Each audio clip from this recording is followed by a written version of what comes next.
Hi, I'm Eric Hutchinson, and this is MF Magazine.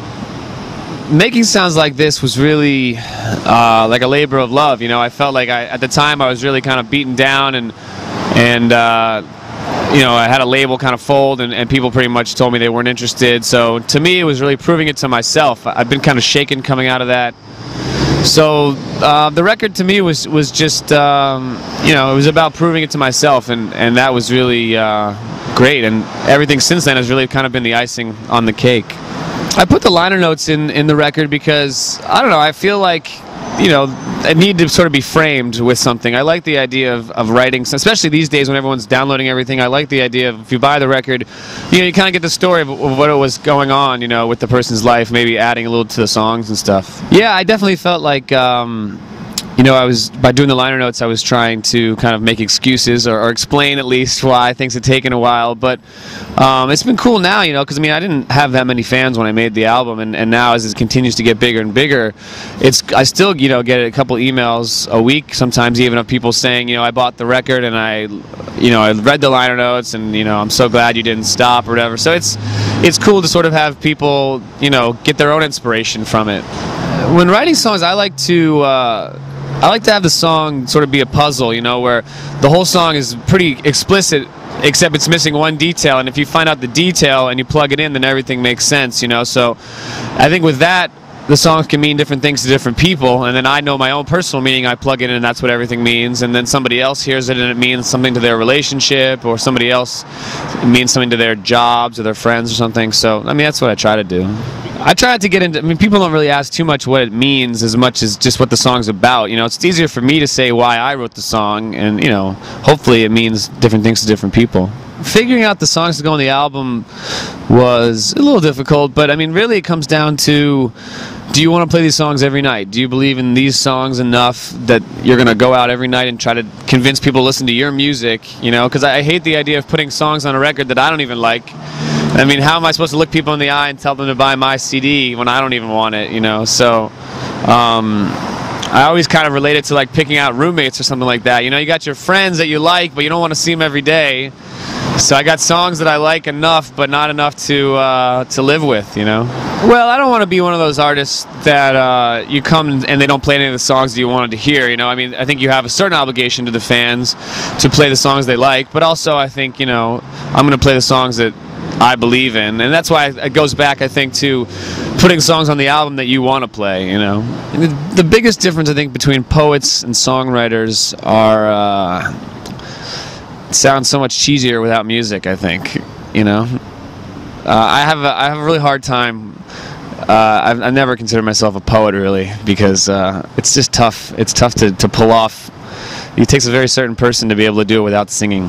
I think when writing lyrics, it's interesting. It's a good challenge because you have to get it to fit in, you know, to the melody. And so a lot of times if I'm stuck, I'll take a shower and kind of work it out.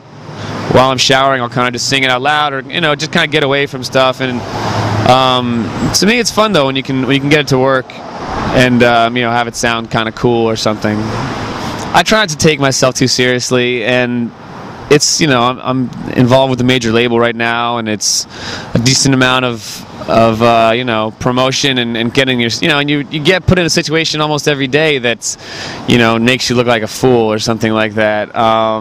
And so I don't think you can take yourself too seriously. I mean, yeah, I take the song seriously, I take my work seriously, but in the end, I'm just an entertainer, you know? I mean, to treat myself like I'm royalty or something, I think would be a little extraneous.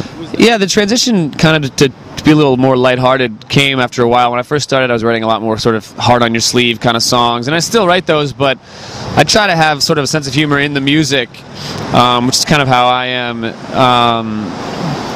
But yeah, it's tough. I just never wanted to be, I hate kind of the term of singer-songwriter, because usually I think you hear that, you think of a guy, you know, like, I mean, I like Elliott Smith, but I sort of feel like that kind of stuff where it's somebody who's looking at their shoes and depressed, and you want to, you know, go to sleep after you listen to music or something like that. So I always feel like I'm fighting an uphill battle against that stuff, when really I feel like the people that I like more are Stevie Wonder and the Beatles and Paul Simon, people who also wrote all their music, but are able to kind of change genres, you know.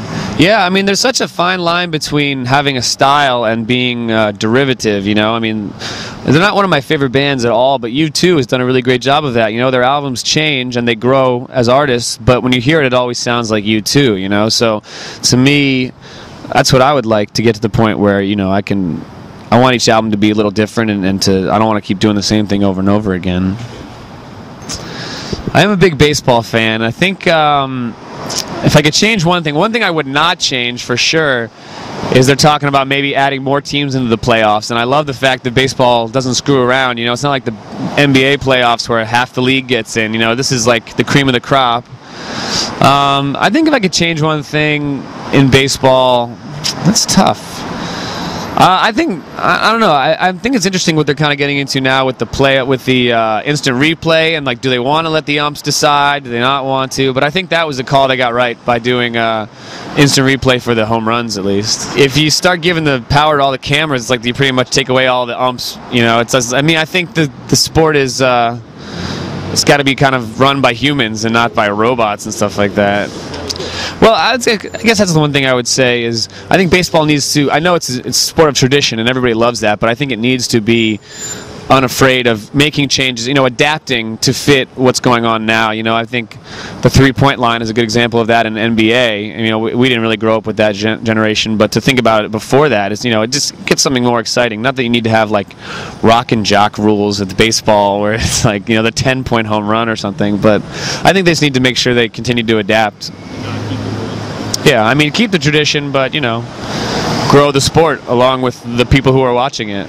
I just love coming to Portland, especially now. We've been on tour through Texas and Florida and Southern California, which is all nice, but you know, it was during like my favorite time of the year, which is fall, and so to come up here and, you know, really get a taste of that with leaves and you know, nice weather and stuff, it's really refreshing, you know. So and people are just nice, and it's a cool town. I'm working on a new top 7 for November, and let's see.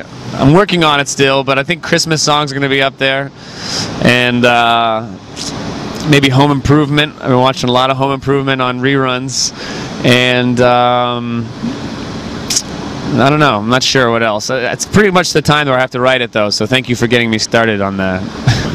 So we did this morning show in LA, and I mean, usually they're lame. It's usually like us, and the other guest is like a guy teaching you how to clean your gutters or something, but this one was cool. And, you know, it was like, I've been watching a ton of Home Improvement before this, and then there were like Al Borland's here, and I was like, really, you couldn't pick a better person for me to meet right now. So it was fun. He was nice.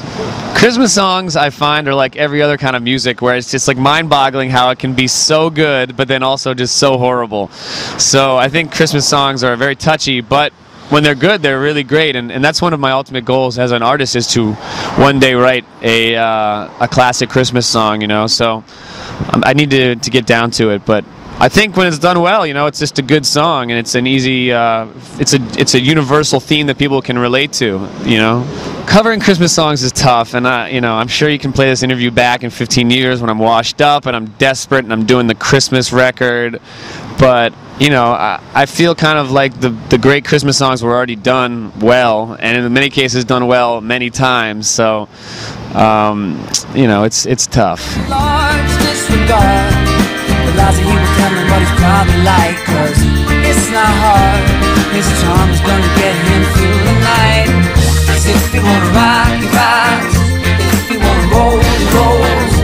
He can roll with the punches as long as he feels like he's in control. And if he wanna stay, he stays. If he wanna go, he goes. He doesn't care how he gets there.